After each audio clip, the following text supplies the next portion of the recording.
Hello my dear student, welcome back to my YouTube channel Subhash study centre. जितने भी मेरे प्यारे बच्चे कक्षा 10 में हैं और 22 फरवरी 2024 को हिंदी विषय का पेपर देने जा रहे हैं, आप लोग इन 20 महत्वपूर्ण प्रश्नों को जरूर तैयार कर लेना। जी हाँ मेरे प्यारे बच्चों, जो 20 महत्वपूर्ण प्रश्न मैं आपके लिए इस वीडियो में लेकर के आया हूँ, आप इन 20 महत्वपूर्ण प्रश्नों को जरूर तैयार कर लेना, क्योंकि ये प्रश्न वेरी इंपॉर्टेंट हैं आपकी बोर्ड परीक्षा 2024 के लिए। मेरे प्यारे बच्चों, जैसा कि आप सभी जानते हैं 20 प्रश्न आएंगे बहुविकल्पी और प्रत्येक प्रश्न होगा 1 अंक का। यदि आप इन 20 प्रश्नों का सही उत्तर और सही तरीके से ओएमआर शीट में भर देते हैं तो आपके 20 नंबर पूरे पूरे पक्के हो जाएंगे। राइटिंग चाहे आपकी अच्छी हो चाहे खराब हो, लेकिन जो वर्णनात्मक प्रश्न आएंगे 50 अंकों के, इसमें यदि आपने अच्छी राइटिंग में लिखा है, कॉपी को लिखने का सही तरीका इस्तेमाल किया है, कॉपी में ज़्यादा काटपीट नहीं की है, तब आप 50 में से 50 तो आपको नहीं मिलेंगे, कुछ कम ही मिलेंगे, लेकिन अच्छे अंक मिल जाएंगे। मेरे प्यारे बच्चों, ये 20 नंबर ऐसे नंबर हैं, यदि आप इन 20 प्रश्नों का आंसर सही तरीके से ओएमआर शीट में और सही उत्तर भर देते हैं तो ये 20 नंबर कोई नहीं काटेगा। बस आप ओएमआर शीट अच्छे से भरें, उत्तर सही भरें, तो आप प्रत्येक विषय में 20 अंकों को जरूर ध्यान दें। यानी 20 नंबर के जो प्रश्न आने हैं इनकी तरफ जरूर ध्यान दें, क्योंकि ये आपका अच्छा स्कोर करा सकते हैं। और यहाँ पर जो मैं प्रश्न लेकर के आया हूँ आप सभी के लिए, ये 20 प्रश्न पूछे जाएंगे खंड आ के अंतर्गत। जो हिंदी विषय का पेपर होगा 20 प्रश्न पूछे जाएंगे खंड आ के अंतर्गत, और इन 20 प्रश्नों के लिए 20 अंक निर्धारित हैं, आप देख सकते हो। और ये जो प्रश्न लेकर आया हूं आप सभी के लिए, इसके अतिरिक्त भी मैं आपको महत्वपूर्ण प्रश्न बताता चलूंगा। यहाँ पर पहला प्रश्न है मेरे प्यारे बच्चों, मेरी तिब्बत यात्रा के लेखक कौन हैं? विकल्प इस प्रकार से हैं, अज्ञेय जी, जयशंकर प्रसाद, जैनेन्द्र कुमार या राहुल सांकृत्यायन जी। तो मेरी तिब्बत यात्रा के रचनाकार हैं राहुल सांकृत्यायन जी। यदि प्रश्न में पूछ लिया जाता है कि मेरी तिब्बत यात्रा हिंदी गद्य की किस विधा पर आधारित रचना है, तो इसका उत्तर क्या होगा मेरे प्यारे बच्चों? यहाँ पर आप लोग ध्यान दीजिएगा, यात्रा वृतांत विधा पर या यात्रा वृत्त विधा पर आधारित रचना है। दूसरा प्रश्न वेरी इंपॉर्टेंट है, कह रहा है सूरज का 7वां घोड़ा। आप लोग ध्यान देंगे, सूरज का 7वां घोड़ा के रचनाकार कौन हैं? विकल्प इस प्रकार से हैं, पहला है विकल्प राम वृक्ष बेनीपुरी, दूसरा विकल्प रामधारी सिंह दिनकर, तीसरा है इला चंद्र जोशी, चौथा विकल्प है धर्मवीर भारती। सूरज का 7वां घोड़ा के लेखक हैं धर्मवीर भारती जी। यदि प्रश्न में पूछ लिया जाता है कि सूरज का 7वां घोड़ा किस विधा पर आधारित रचना है, तो यह है उपन्यास विधा पर आधारित। मेरे प्यारे बच्चों, यह धर्मवीर भारती जी का उपन्यास है। और मेरे प्यारे बच्चों, प्रश्न संख्या 3 वेरी इंपॉर्टेंट है, कह रहा है सरस्वती पत्रिका के प्रसिद्ध संपादक कौन हैं? पहला है विकल्प महावीर प्रसाद द्विवेदी, दूसरा विकल्प है मुंशी प्रेमचंद, तीसरा विकल्प है यहाँ पर मोहन राकेश, चौथा विकल्प है जयशंकर प्रसाद। तो इस प्रश्न का उत्तर होगा सरस्वती पत्रिका के प्रसिद्ध संपादक कौन हैं? इसका उत्तर हो जाएगा मेरे प्यारे बच्चों महावीर प्रसाद द्विवेदी जी। इन्होंने सन 1903 ईस्वी से, यदि प्रश्न में पूछ लिया जाए कि महावीर प्रसाद द्विवेदी जी ने सरस्वती पत्रिका का संपादन कब किया, तो इन्होंने सन 1903 ईस्वी से सरस्वती पत्रिका का संपादन किया। प्रश्न संख्या 4 है, वेरी वेरी इंपॉर्टेंट मेरे प्यारे बच्चों। आप लोगों से रिक्वेस्ट है कि आप लोग इन सभी प्रश्नों को अपनी नोट्स पर जरूर लिख लेना। ये सभी प्रश्न आप लोग रट लेना, सेम इसी पैटर्न पर प्रश्न पूछे जाएंगे आपकी बोर्ड परीक्षा 2024 में 22 फरवरी हिंदी विषय के पेपर में। मेरे प्यारे बच्चों, प्रश्न संख्या 4 है, भारतेंदु युग के प्रणेता कौन है? पहला विकल्प है प्रेमचंद, दूसरा विकल्प है रामचंद्र शुक्ल, तीसरा है हजारी प्रसाद द्विवेदी, चौथा है भारतेंदु हरिश्चंद्र। भारतेंदु युग के प्रणेता या जनक किसे कहा जाता है? भारतेंदु हरिश्चंद्र जी को कहा जाता है। प्रश्न संख्या 5 है मेरे प्यारे बच्चों, यहाँ पर आप लोग ध्यान दीजिएगा। नहुस नाटक के रचनाकार कौन हैं? पहला है विकल्प प्रेमचंद, दूसरा है गिरधर दास, तीसरा है महावीर प्रसाद द्विवेदी, चौथा विकल्प भारतेंदु हरिश्चंद्र। तो नहुस जो कि हिंदी का प्रथम नाटक माना जाता है, यदि प्रश्न में पूछ लिया जाए हिंदी का प्रथम नाटक कौन सा है, हिंदी का प्रथम, आप लोग ध्यान देंगे, हिंदी का प्रथम नाटक कौन सा है, तो उत्तर क्या होगा? नहुस।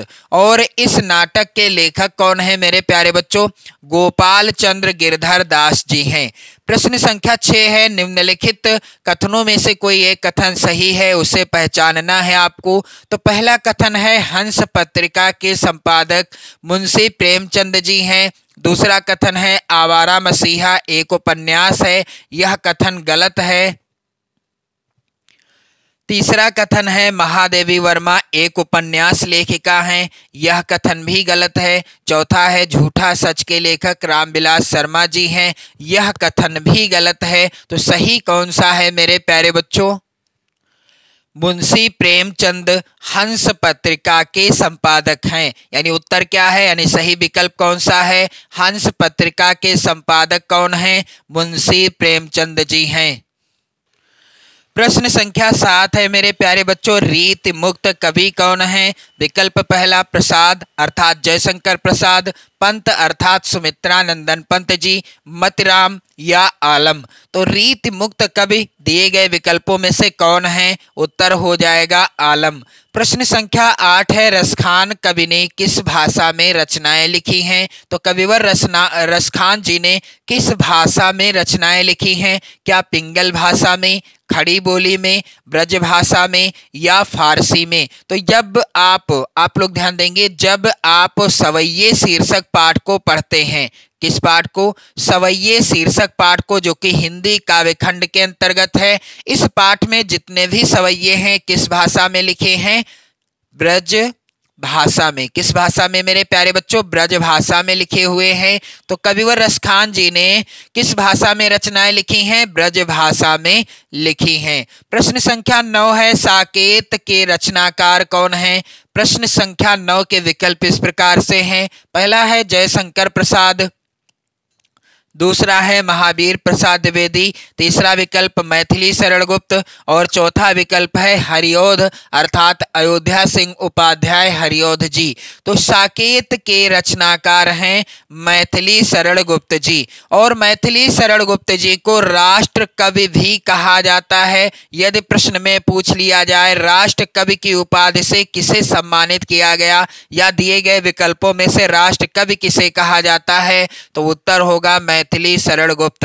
और मेरे प्यारे बच्चों, यहाँ पर एक चीज और आप लोग ध्यान दीजिएगा, प्रश्न में एक प्रश्न या पूछ लेते हैं कभी कभी एग्जाम में कि साकेत किस युग की रचना है। तो साकेत जो है यह द्विवेदी युग की रचना है। किस युग की? द्विवेदी युग की रचना है, आप लोग ध्यान दीजिएगा। और यह मैथिली शरण गुप्त जी की रचना है, जिन्हें राष्ट्र कवि की उपाधि से सम्मानित किया गया था या इन्हें राष्ट्र कवि कहा जाता है।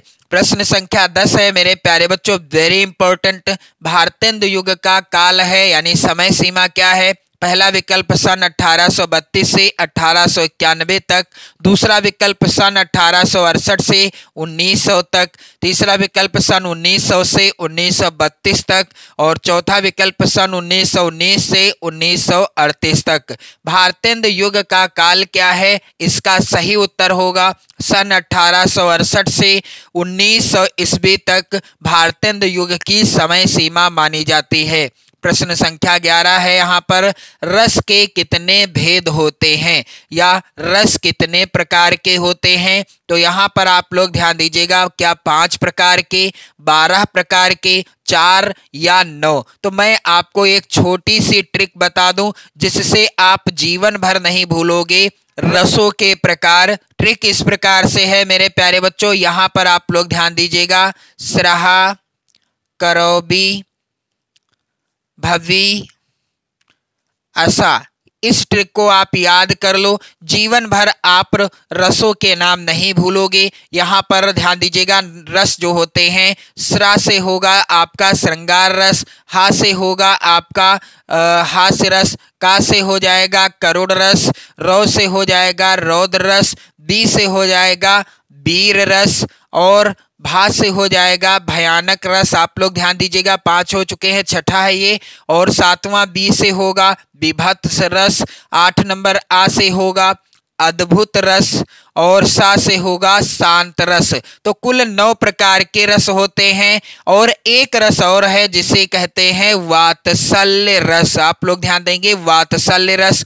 तो मुख्य रूप से 9 प्रकार के रस होते हैं। ट्रिक क्या है? स्रहा, करौबी, भवी, असा, स्रहा, करौबी, भवी, असा। इस ट्रिक के माध्यम से आप 9 रसों को याद कर सकते हैं। तो यहाँ पर उत्तर क्या होगा? 9 हो जाएगा।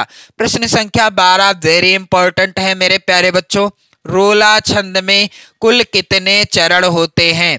पहला है विकल्प 3, दूसरा विकल्प है 2, तीसरा है 5, चौथा है 4। तो रोला छंद में आप सभी जानते हैं कुल 4 चरण होते हैं। इसके बाद प्रश्न संख्या यहाँ पर 13 है, जहां उपमेय में उपमान का निषेध रहित अभेद किया जाता है वहां कौन सा अलंकार होता है? क्या उत्प्रेक्षा अलंकार होता है, रूपक अलंकार होता है, श्लेष अलंकार होता है या फिर उपमा अलंकार होता है? तो जहां उपमेय में उपमान का निषेध रहित अभेद किया जाता है वहां अलंकार कौन सा होता है? वहां पर होता है रूपक अलंकार।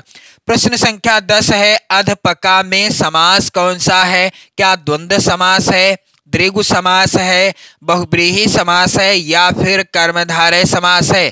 तो मेरे प्यारे बच्चों, अधपका में कौन सा समास है? इसका उत्तर होगा, यहाँ पर आप लोग ध्यान दीजिएगा, अधपका में कर्मधारय समास है, क्योंकि इसमें अधपका में अध जो है उपसर्ग है और कर्मधारय समास में अधिकांश रूप से उपसर्ग का प्रयोग होता है। अगले क्रम पर बढ़ते हैं तो प्रश्न संख्या 15 है मेरे प्यारे बच्चों, पंचानन का समास विग्रह क्या होगा? पंचानन का समास विग्रह क्या होगा? पहला है विकल्प 5 तत्वों का समाहार, दूसरा विकल्प है 5 सिरों का समाहार, तीसरा विकल्प है 5 पात्रों का समाहार, चौथा है 5 प्रल्लवों का समाहार। मेरे प्यारे बच्चों, आप लोग ध्यान दीजिएगा, पंचानन में पहले तो मैं आपको बता दूं इसका विग्रह क्या होगा। पंचानन 5 आनन, आप लोग ध्यान देंगे, 5 आनन। अब 5 का है अर्थ 5 और आनन का अर्थ क्या है? सिर, यानी 5 सिरों का समाहार। आप लोग ध्यान देंगे, इसका उत्तर क्या होगा? 5 सिरों का समाहार। और जिस समास का पहला पद पंचानन में पंच है, क्या पंच है क्या मेरे प्यारे बच्चों? पंचा है, यहाँ पर आप लोग ध्यान देंगे, पंच है पहला पद और आनन है दूसरा पद। अब आपको ध्यान देना ये है कि जिस समास का पहला पद क्या हो, गिनती बताए यानी संख्या बताए, और दूसरा पद क्या बताए, किसी समूह या समाहार का बोध कराए, वहां होता है द्विगु समास। फिलहाल यहाँ पर पंचानन का समास विग्रह क्या है? 5 सिरों का समाहार। प्रश्न संख्या 16 है मेरे प्यारे बच्चों, सुहाग शब्द का तत्सम क्या होगा? पहला है विकल्प स्वामी, दूसरा विकल्प है सुहागा, तीसरा है सौभाग्य, चौथा है दुर्भाग्य। सुहाग शब्द का तत्सम क्या होगा मेरे प्यारे बच्चों? इसका उत्तर हो जाएगा सौभाग्य। सुहाग शब्द का तत्सम होगा सौभाग्य। प्रश्न संख्या 17 है, युष्माभि रूप है युष्मद शब्द का तृतीया विभक्ति बहुवचन। यहाँ पर पहला ही विकल्प सही है। इसके बाद आप देखोगे प्रश्न संख्या 18 वेरी इंपॉर्टेंट है। इस पैटर्न पर आएगा प्रश्न। निम्नलिखित में मिश्र वाक्य कौन सा है? पहला है विकल्प अवनी आई और पढ़ने बैठ गई। दूसरा विकल्प बच्चे दूध पीकर सो गए। तीसरा विकल्प अध्यापक के सामने सब शांत रहते हैं। चौथा है विकल्प जो झूठ बोलते हैं उन पर विश्वास मत करो। तो ये वाक्य कैसा वाक्य है मेरे प्यारे बच्चों? यह एक मिश्र वाक्य है। इसके बाद आप देखोगे प्रश्न संख्या 19 है। यहाँ पर आप लोग ध्यान दीजिएगा। अध्यापक द्वारा कक्षा का जायजा लिया गया वाक्य में प्रयुक्त वाच्य है। यहाँ पर आप लोग ध्यान दीजिएगा भाववाच्य, दूसरा विकल्प कर्तवाच्य, तीसरा विकल्प कर्मवाच्य, चौथा है कारणवाच्य। तो अध्यापक द्वारा कक्षा का जायजा लिया गया वाक्य में प्रयुक्त वाच्य कौन सा है? इस प्रश्न का उत्तर हो जाएगा मेरे प्यारे बच्चों कर्मवाच्य, क्योंकि यहाँ पर कर्म की प्रधानता है। अगला प्रश्न यहाँ पर आप देखोगे प्रश्न संख्या 20 है। वेरी वेरी इंपॉर्टेंट है, आप लोग ध्यान दीजिएगा। मन की कोमलता अक्सर चोट रखा जाती है में पद परिचय क्या होगा? तो यहाँ पर सही विकल्प क्या होगा? मन की कोमलता। कोमलता है एक भाव। मन की कोमलता क्या है मेरे प्यारे बच्चों? भाव। और जहां पर भाव की प्रधानता होती है तो वहां पर क्या होता है? भाववाच्य होता है। अर्थात जब वाक्य में क्रिया का प्रयोग कर्ता और कर्म के अनुसार न होकर भाव के अनुसार होता है तो उसे भाववाच्य कहते हैं। और यहाँ पर है मन की कोमलता अक्सर चोट रखा जाती है, तो यहाँ पर उत्तर क्या होगा? भाववाचक संज्ञा, स्त्रीलिंग है, एक वचन का वाक्य है और कर्म कारक है। मेरे प्यारे बच्चों इसी पैटर्न पर 20 बहुविकल्पी प्रश्न पूछे जाएंगे। सेम इसी पैटर्न पर आप लोगों को मैं कई महत्वपूर्ण प्रश्न बता चुका हूं और कई महत्वपूर्ण प्रश्नों की सीरीज चला रहा हूं इस चैनल पर। बस आप जो है चैनल को सब्सक्राइब कर लो। जो भी प्रश्न मैं आपको बताऊं आप लोग नोट जरूर कर लो, लिख लो, रट लो, क्योंकि इन्हीं में से पूछे जाएंगे। 100% की गारंटी है। आपसे 22 फरवरी 2024 को हिंदी विषय का पेपर है, जिसकी धुआंधार तैयारी आप कर सकते हैं चैनल के साथ जुड़कर। और मेरे प्यारे बच्चों आप लोग सभी लोग पढ़ते रहो, मस्त रहो, स्वस्थ रहो। जय हिंद।